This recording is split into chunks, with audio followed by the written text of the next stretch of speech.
All right, hey everybody, it's Greg LaBeouf and Dustin Dodery here today. Welcome to the Education of a Weaponized Man podcast. As you can see, Coach Brad is not here with us tonight. He is busy tonight, so it'll just be the two of us.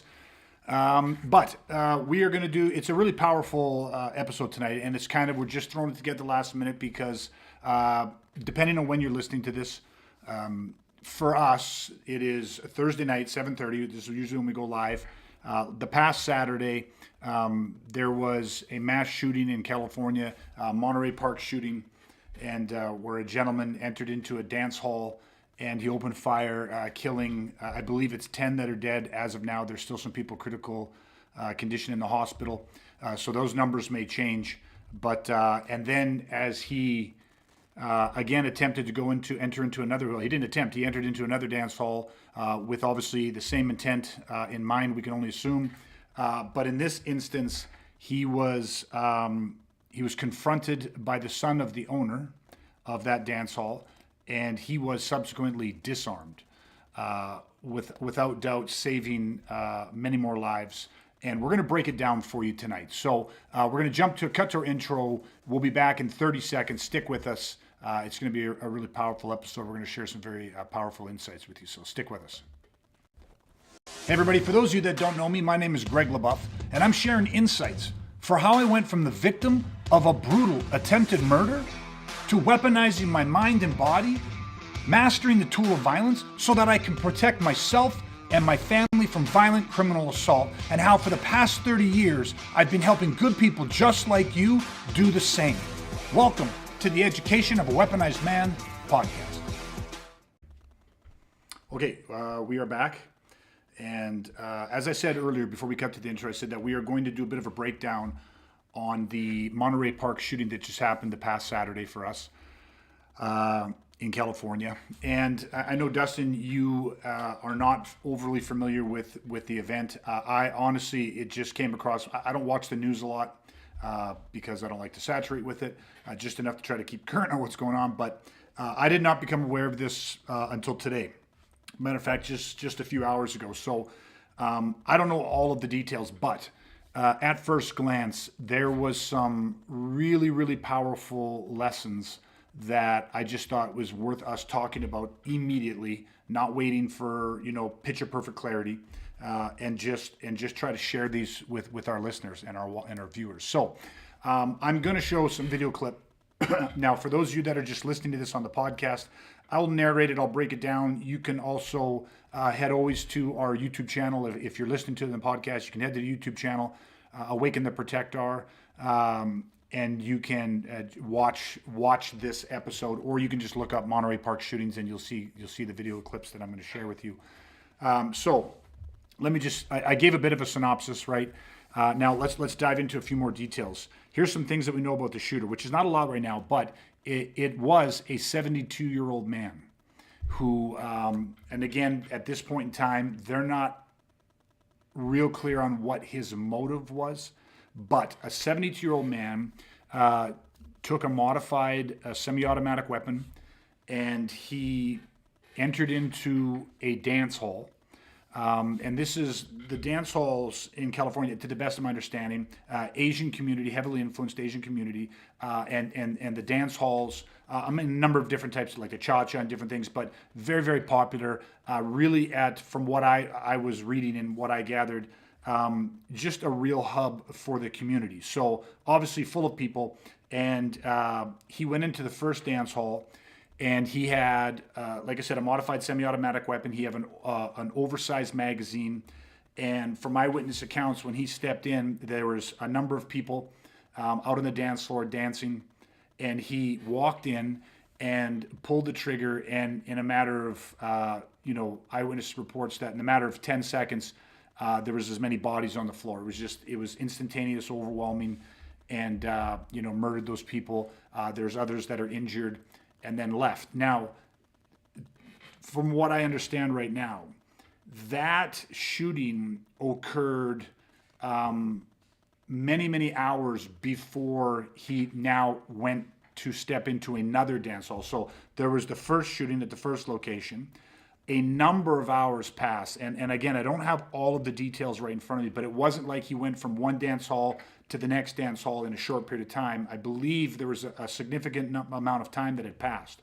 And he went into the second dance hall at about 10:20 in the PM, which is about half an hour before the dance hall was about to close. And from what I gathered, when he got to the second location, again, this is many hours later, but when he got to the second location, from what I have read, he actually must have encountered an individual in the parking lot, whether this person was in his car, on foot, whatever, who obviously, most likely, I'm not going to say obviously because I don't know, but must have seen him with the weapon, maybe said something to him, or he must have seen him as a potential threat, because from what I have read, he shot and killed that man outside of the dance hall. Then he proceeded into the dance hall, where he, again, started looking around. There was the owner of the establishment, their son, who I believe is 26 or 28. He's in his late 20s. And he was sitting in a little office or in a little lobby area, saw the man come in, saw the firearm. And I'm going to go a little bit more into what he said, but saw the firearm, saw the man. Now, the son had said that, had reported to police after that, he has never even seen a real gun, like never even seen a gun in person live. So saw the man, saw him with the firearm. And at that point, he just said, he thought he was going to die. He thought, this is it, I'm going to die here. And then he said something just came over him. And he then engaged. The gentleman did not shoot. He engaged the guy, grabbed a hold of the gun, and now they were wrestling over the gun ultimately with the son, the 28-year-old, the 26-year-old, disarming him, getting the gun away from the man and telling him to get the hell out of there after, a scuffle. So let's cut to the video. I have some video. There's no audio to the video. It's the surveillance footage out of the dance hall. So let's drop to it, but I just gave you a synopsis. Now you know what you're looking at, but let's jump to it and let's take a look at it. Okay, so the guy that you see in the bottom of the screen, the toque on, you can see he just kind of pulled the gun out. He walked into kind of another little side area, obviously looking for the dance hall. And what's happening right now is the son is seeing him, and his name is Brandon, is confronting him. And you're going to see them in a few seconds kind of come back out into the kind of entranceway there. And you'll see him kind of already engaged in a little bit of a scuffle.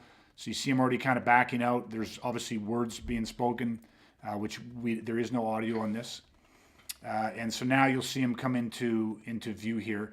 And now you see where they are wrestling over the gun.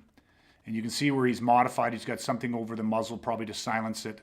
And here they are engaged. And now remember, the guy with the toque, he's the aggressor. He's the individual. See, already Brendan leveraged the gun away from him. Remember, the man in the toque is 72 years old. And he goes after it. Obviously, he wants the gun back. He's trying to strike at Brandon, who's doing a good job of keeping his body between, the attacker and the firearm. And at one point, you see him kind of looks as if he's kind of pointing it out, but he said he'd never even seen a gun, so I'm sure he, doesn't know how to operate it or isn't willing to pull the trigger on the man, but just keeping it away from him.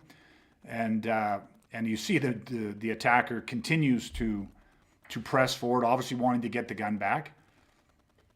And you'll see here he throws a few more punches.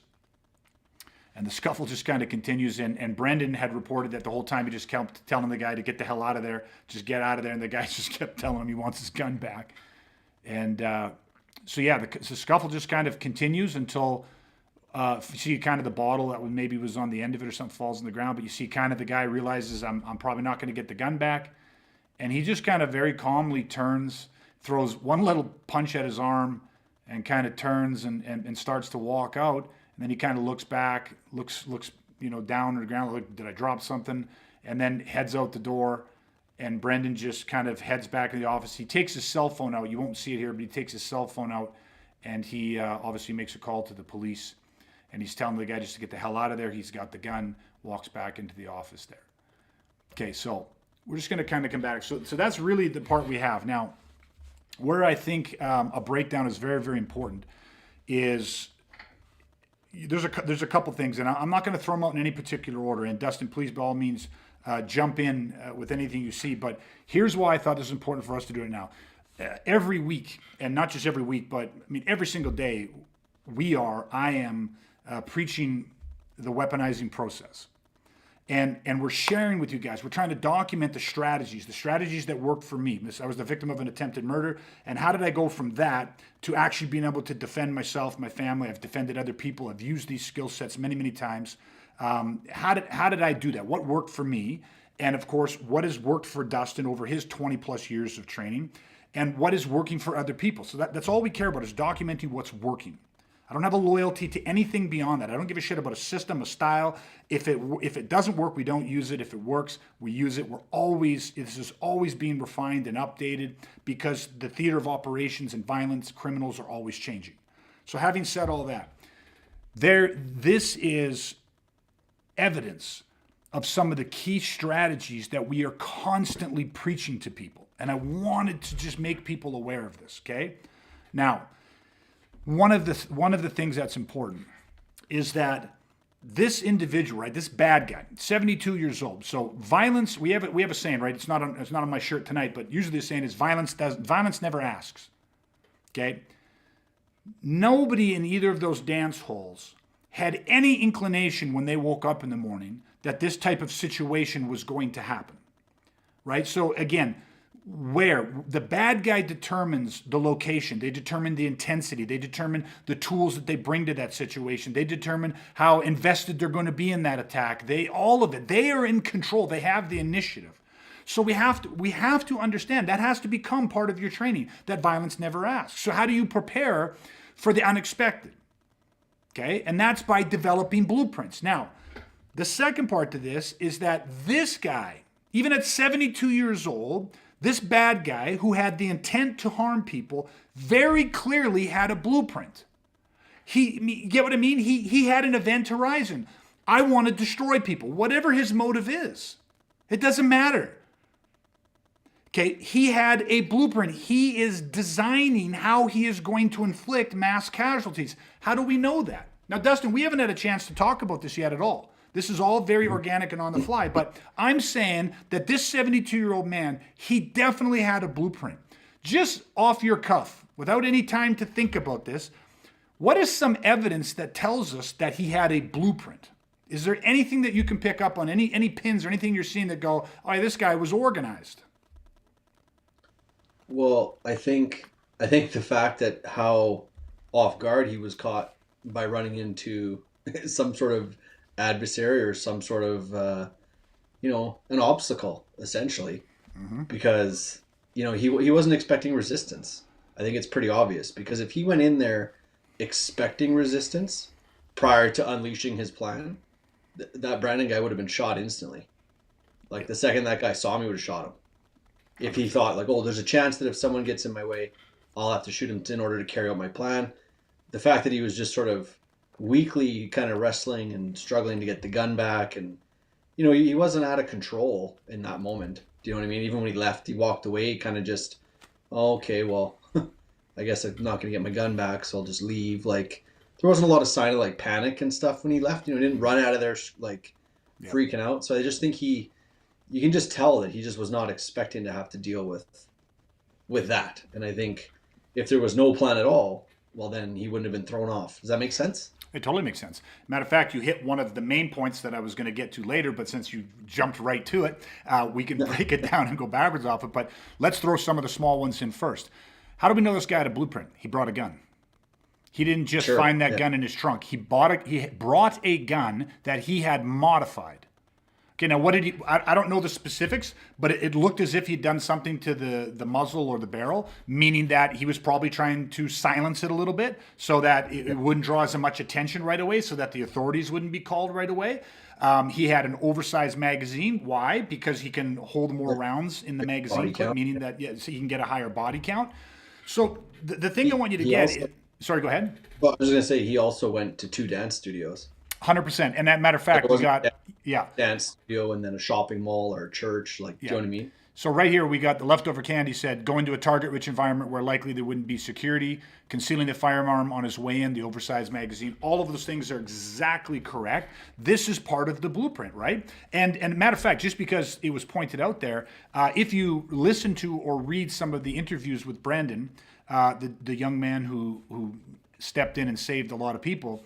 He said that when the door opened, two things. One is that it was 30 minutes before closing time. So off baseline a little bit. He thought, geez, who's coming in at this time? Not normal. That's a pre-incident indicator, one of the pins. He didn't ignore that. I guarantee when that happened, that off baseline set off his intuition. But on top of that, addition to that, he heard clanging. He said he heard like as if the banging of metal on metal. So coming through the frame of the door, as the guy was trying to conceal the weapon banged against the door. So see two pins. One, the time of night, the door opening at that time, and the second was the metal on metal, a sound he was unfamiliar with. Two things off baseline that activated his intuition and got him to look towards the door. Okay, so that just a little side point because it was brought up. So he brings a gun, gets a gun, modifies the gun, goes to a target-rich environment, places that he knows are going to be populated. It may come to light other reasons as to why he chose those environments. Maybe he had beef with people there, felt slighted by them, whatever it is. But he goes to these things. Now, Dustin had kind of mentioned one of the most important points in this, right? He has this plan. He has this blueprint. And so here's the thing. Not only does he have a blueprint, he's already executed the blueprint once. And I guarantee the first shooting that he did went more according to the blueprint than the second one, obviously. But when he walked into the first one, now I'm not 100% sure of the time of day, but I believe there was more people there, whatever it was. But when he walked in, remember, when bad guys create a blueprint, they're creating the blueprint is the image. Like it's the picture, it's the image in their mind. And if he was going to a dance hall prepared to shoot mass amounts of people, I'm sure he pictured in his mind, listen, I got this gun, I put the modified silence on, I'm going to conceal it, I'm going to walk in. I think it was reported that he had been to these dance halls before. They were known to him, that kind of thing. But or at least to the one of them, he went in there and he probably saw exactly, his blueprint came to life. Couples dancing on the dance floor. Right? Having fun, twirling, dancing, other people around watching, the music playing. All of this was congruous with his blueprint. And I'm sure in his blueprint, he thought, I have this oversized magazine. I'm going to find my spot. I'm going to stand approximately X distance. Like all of this is happening in his blueprint. This is all happening in the theater of his mind before he even commits these acts. And then he pulls that trigger and he sends however many rounds, I think one report said like 42 rounds downrange into bodies, and 10 people are murdered, potentially more, definitely more injured. And then he leaves. Now, however many hours later, he go to another dance hall, and I don't believe they knew him at this one. I believe that Brandon and his father had said that he was unknown to them, but he shows up. Now, in the parking lot, here's what's interesting. If the reports prove to be true, as he gets out of his car or wherever he parked, as he's walking up to the dance hall, there is somebody, a man, I believe, in the parking lot. Why does he shoot him?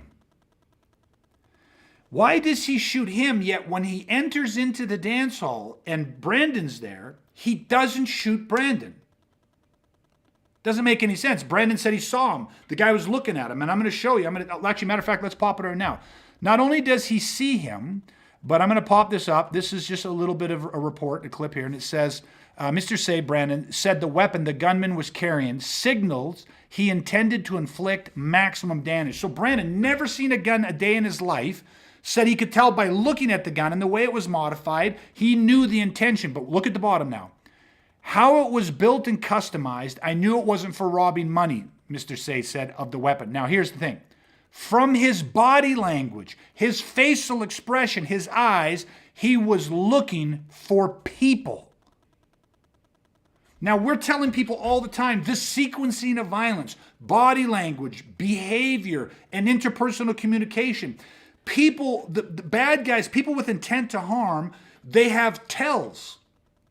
And this young man who's never seen a gun a day in his life, I think it's a fairly safe jump to assume that he's never had to confront someone with this type of violent intent. If anybody with any type of anger in his young life, he's never had to do that. Yet he knew like he fucking knew like he knew. People always, every time I'm teaching privates, people are always like, well, how will I know? How will I know when I'm justified to use lethal force? How will I know when it's warranted? And I'm like, listen, when you're driving and the light turns green, do you have any doubt that what that means? Well, no, green means go. Yeah, but are like any doubt at all? Now, I'm not saying that you don't look both ways to make sure some asshole didn't run the red light, but that has nothing to do with you knowing that it means fucking go. And listen to what he's telling you. He is social proof. Without ever being trained, his eyes, right? The facial expression, he was fucking looking for people and he wasn't looking to rob them. He figured it out instantaneously. And then what did that allow him to do? Take fucking action.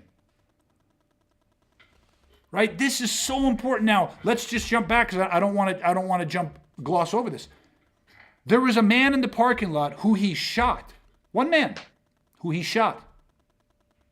Yet when he walks into the dance hall and sees Brandon, the gun's obviously at the ready.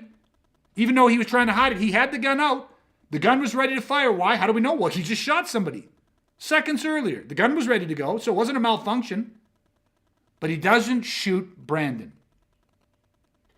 Yeah, it's speculation, but I mean, just thinking about it, like, okay, yeah, why would you be willing to shoot someone outside, not inside? I mean, it could be because if you shoot the person inside, everybody hears it. I mean, I don't know how well he had it muzzled, but if everybody hears that and everybody runs, well, now your whole blueprint's destroyed. All your targets have now scattered, yes. Right? Like, yes. So he was maybe trying not to give himself away once he was inside. Yes. And Leftover Candy agrees with you. Could it be because he was focused on getting to where the people were? 100%, right? I think this is a very simple, but here's the thing. Here's the deeper, peel back an extra layer on this. The guy outside was part of the blueprint because he saw himself getting into the dance hall. Meaning that if somebody gets in my way, I'm getting in there. And if somebody gets in the way, I'll take that person out, which he did. So he executed on his blueprint. That's how we know it's part of the blueprint. And what proves that I'm pretty confident I'm right is the second he gets in the dance hall, you're right. He was looking for people. Now, but you understand, in his blueprint, and like the previous one, when he walked in and turned in, he was expecting to see what? People. And remember, what motivation is 80% expectation. And when he expected to see the people, because he's like, this is what I want. I want to see the people. And when I see the people, I'm going to level that firearm. I'm going to pull that trigger. And I'm going to repeat what I've already done once. I'm going to fulfill the blueprint. But when he sees the one person, now this is what I want. I think it's deeper than him just going, do you really think in that moment he went, oh, fuck, if I shoot this guy, everybody will hear. Well, he shot the guy outside. What if people heard then? Like, you telling me that he knew with 100% certainty that if he shot the guy outside, nobody inside would hear? Now, they might say, well, the music's playing, whatever, but probably not. But when he got inside, it wasn't probably just that if I shoot him, everybody else might be alerted to it, because really most people probably wouldn't have thought gun right away. What I believe is that partially that might have been it, that he didn't want to alert people, but most of it was because he was so close to his blueprint and the target that he envisioned that he literally was like, that's not what I want. You get what I mean? It's almost like a man's super, super hungry. He'll look past what's in front of him to get to the big meal. Does that make sense? So again, I just think it's a great example of why we're always telling people bad guys have blueprints. And here's what's powerful about knowing that. What did that give Brendan the opportunity to do? To fucking intercept it. Yeah, attack his blueprint. He didn't fight the man. Even though you see him scuffling with the gun, he didn't fight the man. He destroyed the man's objective. Do you know when I watched that video of the scuffle that ensued? Now, and this is interesting, right? Because Brandon, 28-year-old man, and the 72-year-old attacker, Brandon said, when we were wrestling, I felt we were pretty evenly matched, strength-wise. So it shows that, listen, Brendan, I mean, he's a fucking hero. But the other thing I want to point out, and this is no slight to him whatsoever, but he was physically on par with the 72-year-old man, but he didn't know that. He probably didn't even know that guy's. All he knew is there's a guy with a gun, and he thought, I'm going to fucking die here. But I want to throw this up here because this is what he said. He said, at that moment, this is talking about when he decided to do something, it was primal instinct, he said. Something happened there. I don't know what came over me. Right? That's that survival instinct that's inside of us. We're hardwired survival system. And when he felt that, he didn't go into denial. His sympathetic nervous system mobilized the body's resources, and what he did, the wild brain fucking took over. Remember, in a critical crisis, the fucking logical brain doesn't want anything to fucking do with this shit. But denial, we can rationalize, justify, minimize, make excuses, or flat out fucking refuse to accept what is happening and what our survival system is telling us. And he felt that fear, but he did not allow the logical brain to win. He listened to his intuition. He allowed the wild brain, the survival instinct in him, to come over him. He's telling us that moment it was primal. We say this all the time. Every single day in this world, people with zero fucking training defend themselves in like the most extreme situations. They do it with no fucking training, right? What happens? The wild brain takes over. They listen to their intuition. The wild brain, something comes over and becomes a primal fucking thing, and they fight with everything they have. They do something. They take action. This again is so. Now, what training does is training helps guarantee, it helps us take control of that switch, because we could very easily be sitting here today and I could be sharing excerpts of a situation where the guy rationalized, justified, minimized, made excuses, or flat out refused to accept what was happening, what he was feeling, all of that wild brain survival instincts, and it cost him his fucking life. But in this case, we get to go the other way and say, look what happened. Look what he did.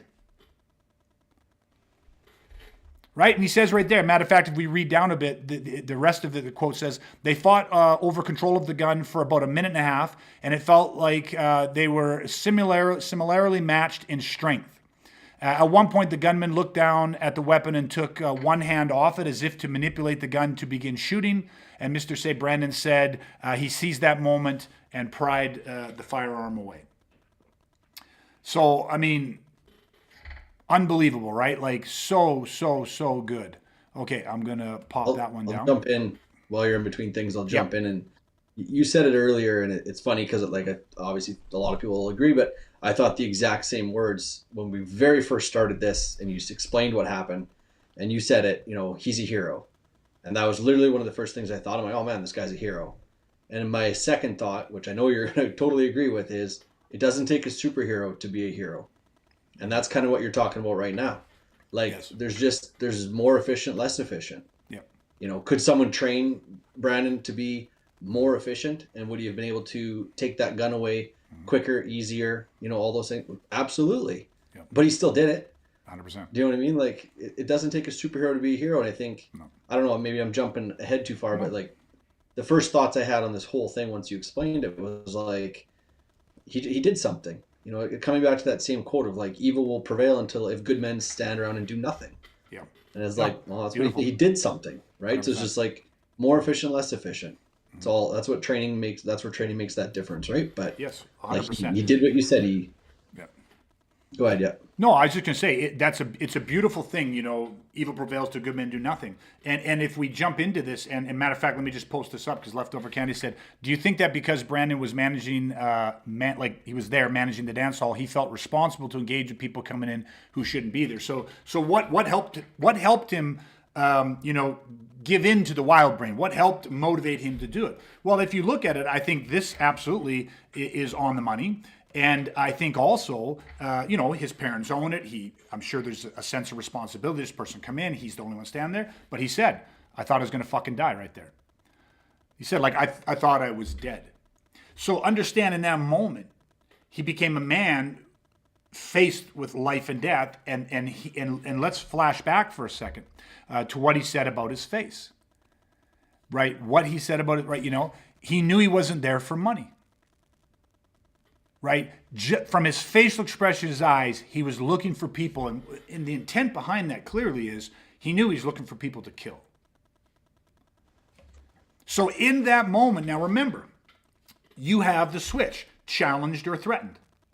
If Brandon would have become threatened by that, denial in the logical brain would have taken over. And he would have most likely he would have overreacted, underreacted, or just froze. But in that moment, it's his wild brain, his survival instincts, they became challenged. It was like a challenge. It was like live or fucking die. Make your fucking choice. And he said it came over him, it became primal. You have inside of you, every single human being, we are gifted from birth with a 200,000-year-old survival system. This is what has kept humankind going. This is what allows us to survive. And the floodgates fucking open. Now listen again, and I don't know how this works, but this oftentimes seems to be the way that it is.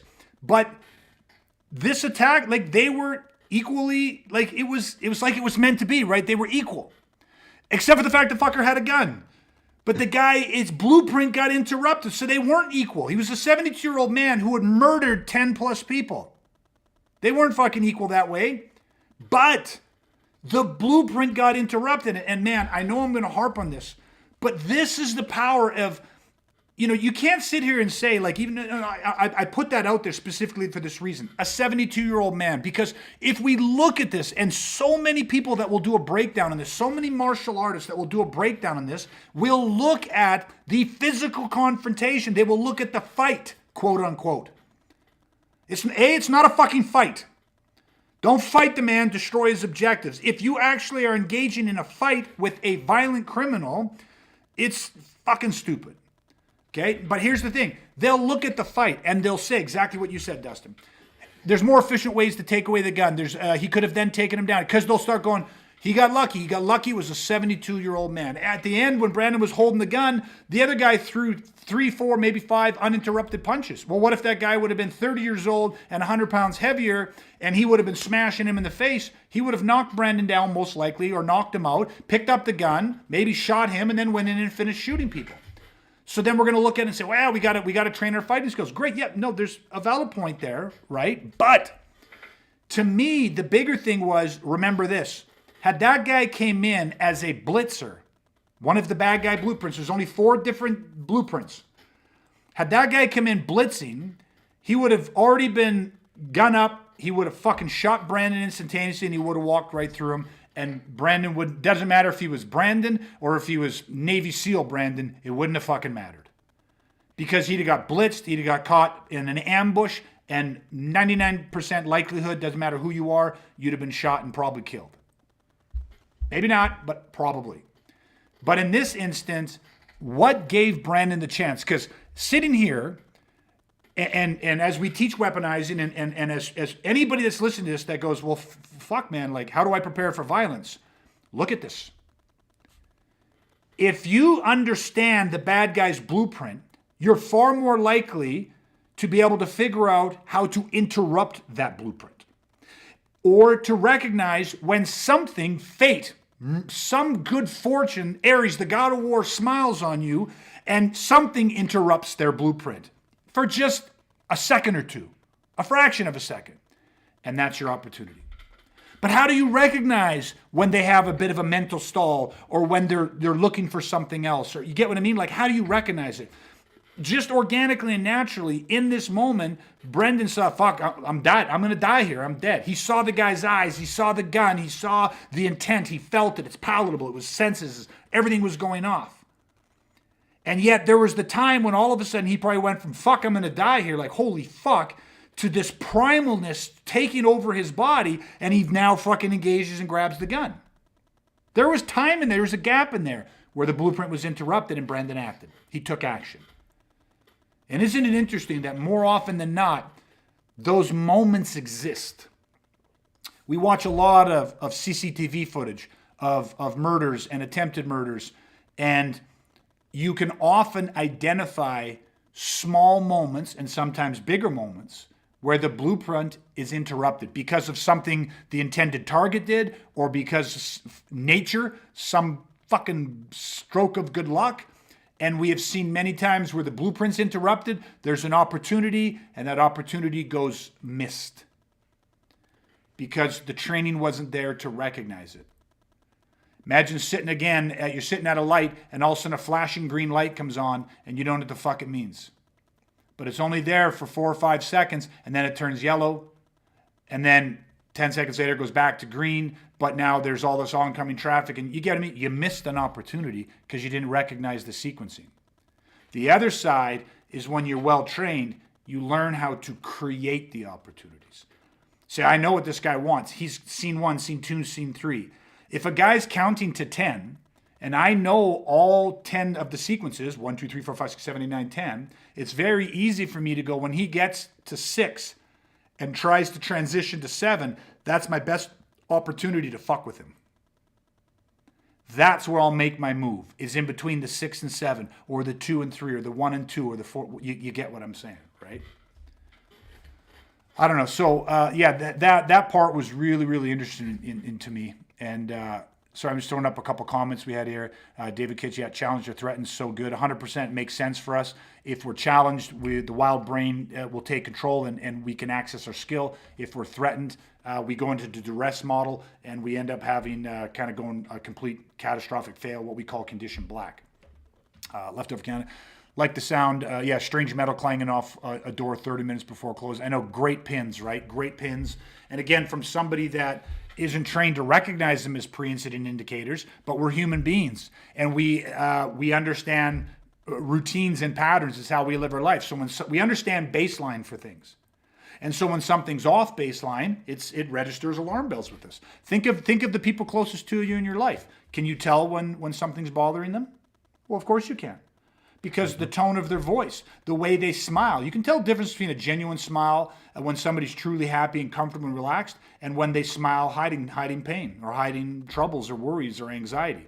We can all tell it, right? Well, that's taking these innate skills we have, and the weaponizing process teaches us how to decode the sequencing of violence using the skills we already possess. Yeah, it's sharpening it, right? You're just 100%. putting a finer edge on something you were just given at birth, right? It's part of your genetic makeup, but sometimes it needs to be refined. 100%. Now, there's one more thing here. There's one more little clip I'm going to throw up here. And it just said, Mr. Brendan, who stayed up all night assisting police with their investigation, said he felt traumatized and hadn't quite been able to process what he'd been through. He particularly felt heartbroken for the community of Monterey Park and the surrounding areas where his family and their ballroom have become established as beloved haven over 3 decades, he said.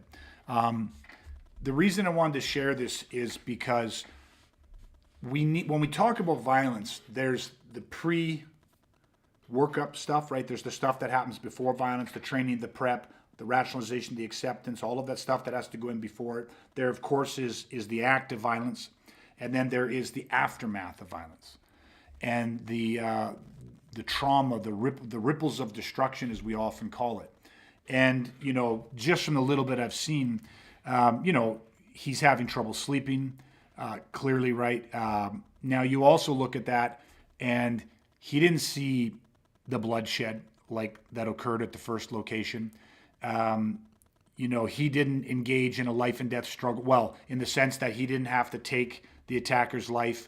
All I'm getting at is that violence, and when one human being has it within them to deny or debase your humanity, like just to deny your humanity to the point that they're willing to take your life, he felt that. He saw that in his eyes. He felt that intent. And that's the thing. When we talk about reading aggression or reading the sequencing of violence, we say, here's the 3 areas that you measure. You measure it in their body language, which includes facial expressions and gestures, but you measure it through their body language. You measure it through their behavior patterns, and you measure it through their interpersonal communication, the tone with which they're speaking, what they're saying, all of these 3 things. But there is a 4th thing that is an intangible thing, but you can train it if you understand it. And the 4th thing is interpersonal human aggression, intent. Now, intent can be revealed through the body language. He said, I saw it in his face. But you cannot, for even a second, think that it was the facial expression alone that caused all of this trauma, that revealed the intent. It's like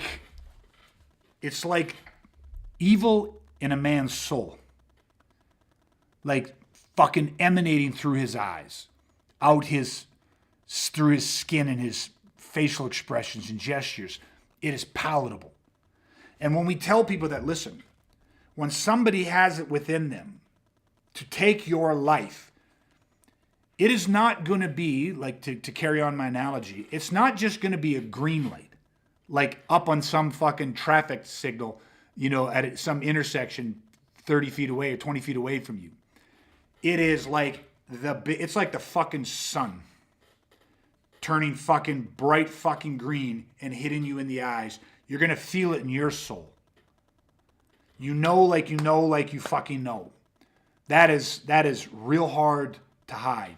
And so this interpersonal human aggression, I mean, Dustin, for how many years us doing scenarios, what was some of the instructions and what was that I would give you guys as we were training to become feeders for scenarios, and then you subsequently when you were training other guys to become feeders, but the instructions about the body language, like the pins, right?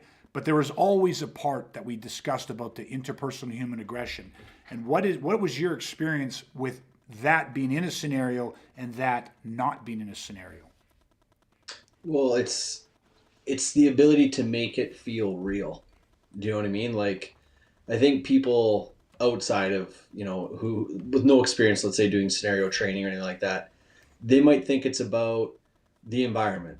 Like, oh, if we make the walls look a certain way, if the lights are a certain way, if the auditory stimulus is a certain way, that's going to make or break the scenario.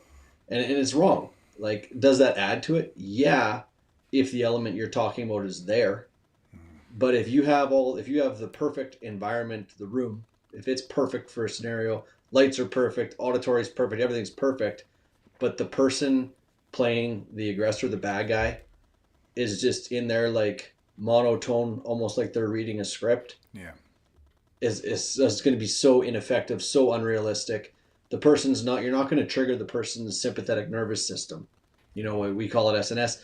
Other people are just like, the adrenaline rush, the racing heartbeat, people who don't know SNS, it's like, the fight or flight sensations is like, none of that's going to be there. And if you're not training in that stimulus, then the training is going to be ineffective. And so it's that ability to convey that intent you're talking about, that interpersonal human aggression. If you have that, and it's as real and as tangible as you can possibly make it, you could be in the most sterile environment and you'll have that person feeling like they want to piss their pants. Yeah. Do you know what I mean? Like, 100%. So to me, it's like it that's everything. Mm-hmm. Everything else is just like a little bit icing on the cake to enhance the experience. Mm-hmm. But it all means nothing without that critical ingredient of that's what actually makes it feel real. Yeah. Yeah. Now, I'll say everything you said is 1,000% true.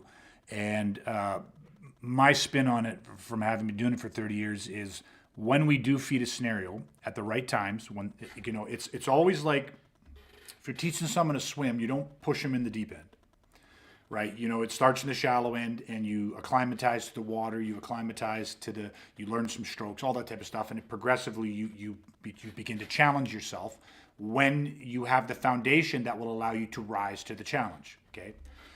Well, the interpersonal human aggression is the same way. And in my mind, when we're teaching it, like everything you just said, you actually, as a feeder, when you step into that, have to allow yourself to truly think evil. You have to embody that. You have to actually genuinely believe that you're willing to hurt this person. You are upset with this person, like it becomes real. And I'll just say this, that over 30 years of doing this and spending, 15, probably almost 18 years doing hundreds of scenarios with all different types of people, all different ages, stuff. Here's the thing.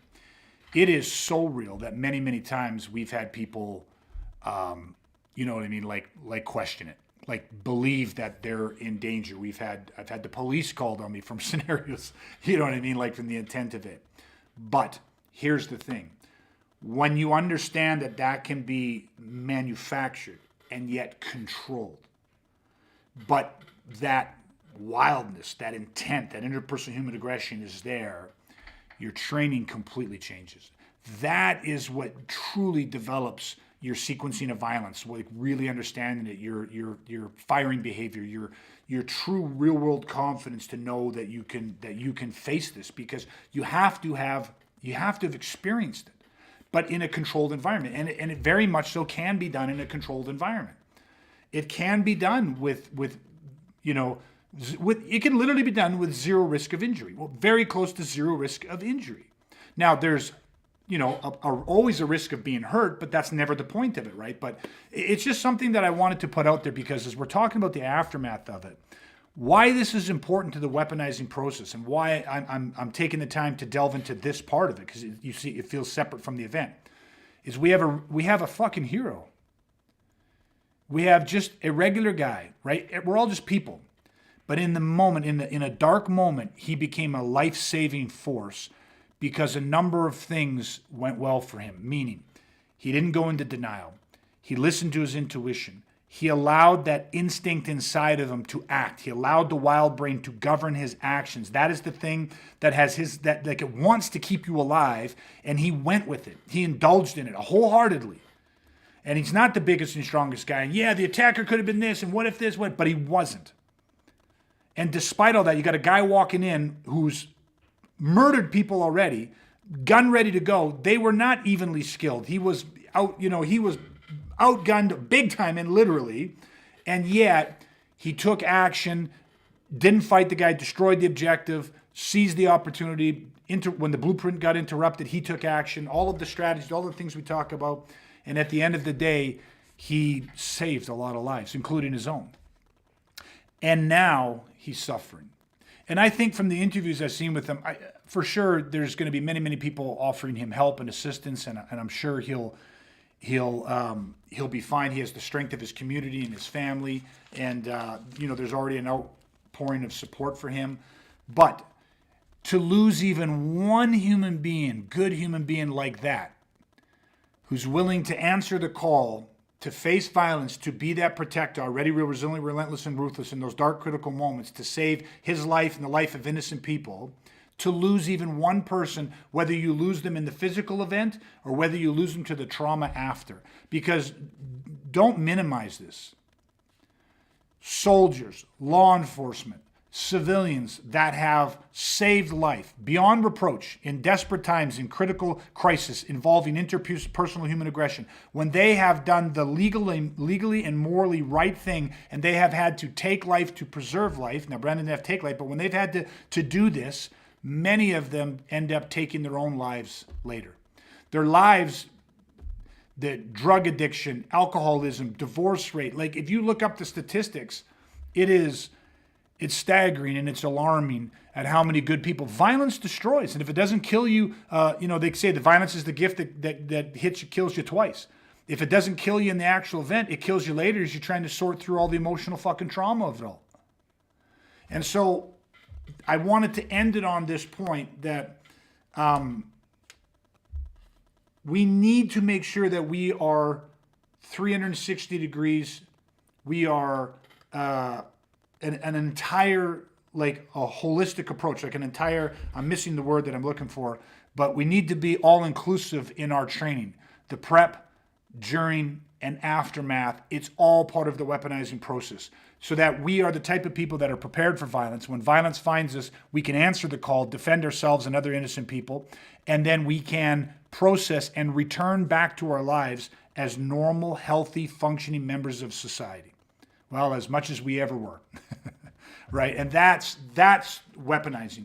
It cannot just be about training for the fight. It's got to be far more than that. I know it. I lived through it. I know what violence did to me after, mentally and emotionally, and it was destroying my life. And I'd be a very different person if I didn't find this process.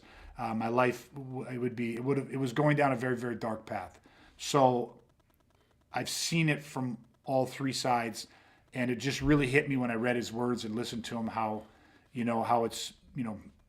he's struggling to process. And it's very early after, and I have no doubt he'll be 100% fine, because again, he has the support. Other than that, the only other thing I have, well, actually, Dustin, is there anything you have to say on the event or the breakdown?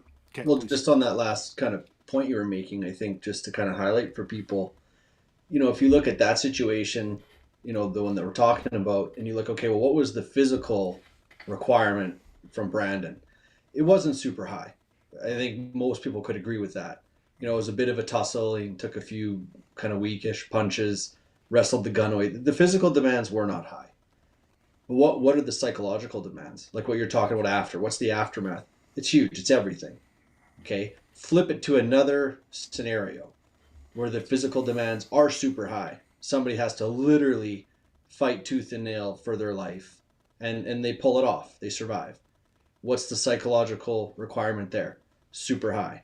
Yeah, So what's always the same? yeah, The great point. psychology. The mental and emotional side of it is always going to be super important. The physical will vary. So you got to train it, but it's not the number one thing. And I think that's where most arts and people will go wrong, is they think it's all about the physical, and it's like, no, that's not by any means the most important part. Yeah. So yeah, just to highlight what you already said, but just in a different way. No, it's very well said, and I'm glad you did. And the other side is that there's too many people that believe that if you work the physical and the mental are integrated together, so that if you're working Sure. the physical, you get the mental. And listen, Yeah. you work the physical, you get a residual of some of the mental for sure. But the mental, listen, make no mistake, we understand more about human psychology now today than we ever have in human history. Okay, you need to work both. They need to be worked together, and they need to be worked independent because of exactly what Dustin just said. The physical, mental, emotional, and spiritual fortitude that you need to develop to bulletproof yourself, figuratively, like mentally and emotionally, is absolutely paramount, and that should be at the core of every single air quotes self-defense system or personal protection system, right? And yeah, 100%, very very well said. And so I think then the last thing that we'll say on this is that, of course, like we're doing a breakdown, trying to learn lessons. This event just happened. It goes without saying that, man, like one of our processes is to look at these events and to always look at the people that it affect, to look at that ripple of destruction, because it makes it personal. These are not just these 10 victims and potentially more, the injured. These are not just faceless people, or you might hear their name or you might see a picture of them. These are people. And each of these people has lost a life due to another human being's fucked up decision to end life, to just be fuck it. I can do this. I'm going to do this. So it's over the next few days for me is to do. I quickly like to break down and try to learn the tactical lessons, the mental, emotional lessons that way, and then I'll spend the rest of the time, not like most of the world, trying to figure out why this sick fuck did what he did. Because I'm far less interested in his reasons why his acts are done. People, think evil on this planet. It's the mind. But it's to spend the next number of days really trying to connect with the victims and their families, and because it makes it real, it makes it personal, and it's a motivating factor. I have a thing after my assault, but it was the words "never again." And that stays very fresh in my mind because I see people, I talk to people every day, I hear their stories, I train with people, connect with people, and I look at all these stories, and I just think in my head, we have to recognize these people. We have to mourn these people. We have to see these people. We have to, that's what validates that, what has happened to them. Because when we really understand the price that has been paid, because either A, as a society, we don't want to talk about violence, we don't want to prepare for violence, we don't want to, and however that looks. Once, you know what I mean, we got to look at the victims, because that's when people will finally go, the price that we're paying is too high. One murdered person is too high, because that ripple of destruction, it's not one person. These 10 people, trust me, they're gone, and it's tragic. But that ripple of destruction of 10 people, it's hundreds, if not thousands of people that are being affected. So that's where I'm going to spend my time. So my all of my thoughts, my prayers, I know for Dustin, from our company, everyone that trains us, our entire tribe, we're thinking about everybody, sending our love, support. Obviously, for anybody that wants to better understand violence, wants to better understand how the human system responds to violence, how do we prepare, how do we train, how do we inoculate, what do we do?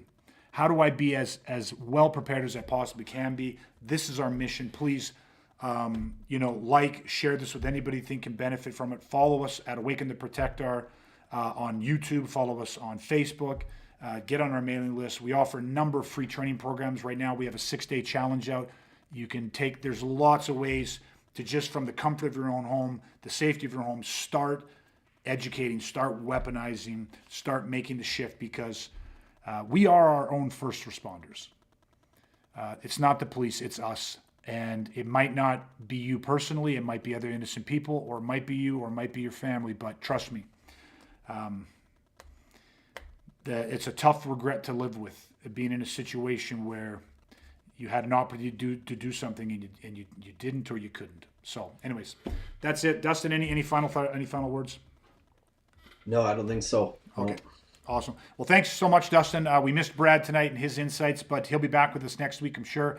But thanks, Dustin, as always, your time. Thank you, everybody who watched this, commented, David, Leftover Candy, everybody that was on, checking it out. And again, please like, share, post this. This is how we grow. It's all organic. We're trying to find the right people. You're never too old. Never too old, never too, start the weaponizing process today. All right, everybody, that's it. Stay safe, stay weaponized. We're going to chat again soon, everybody. Take care.